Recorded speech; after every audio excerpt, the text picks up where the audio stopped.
आता पाहूया मुंबई आणि पुण्यातल्या टॉप 9 बातम्या। इक्बाल चहल यांची मुख्यमंत्री कार्यालयात बदली। चहल यांची मुख्यमंत्र्यांच्या अप्पर मुख्य सचिव पदावर बदली। इक्बाल चहल आता मुख्यमंत्र्यांचे अप्पर मुख्य सचिव। लोकसभा निवडणुकीदरम्यान पैशाचा गैरवापर रोखण्यासाठी आयकर विभागाकडून नियंत्रण कक्ष स्थापन। निवडणूक काळातील खर्च व्यवहारांवर आयकरचं विशेष लक्ष असणार। मुदत ठेव मोडून पालिकेची एमएमआरडीएला मदत 950 कोटी रुपये दिल्याची पालिकेची माहिती।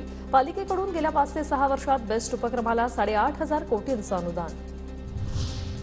राज्यात लोकसभा निवडणुकीला मतदानासाठी 2000 लिटर शाई लागणार। प्रत्येक मतदान केंद्रावर 10-10 मिलीच्या 2 बाटल्या देण्यात येणार।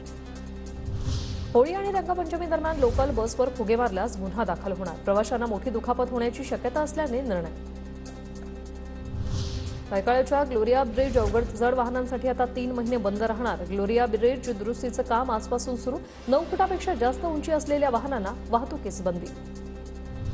पुणे विभागात लालपरी सीएनजीवर धावणार। शिरूर आणि राजगुरुनगर आगारातील 61 बस सीएनजीमध्ये रूपांतरित। डिझेलच्या वाढत्या किमतीमुळे निर्णय।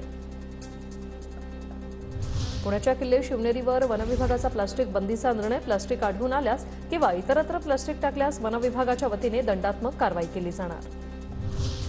पुणे परिमंडलातील वीज ग्राहकांकडे तब्बल 124 कोटी 77 लाखांची थकबाकी। वीज बिल भरून वीज पुरवठा खंडित करण्याची कारवाई टाळा, महावितरणचं आवाहन।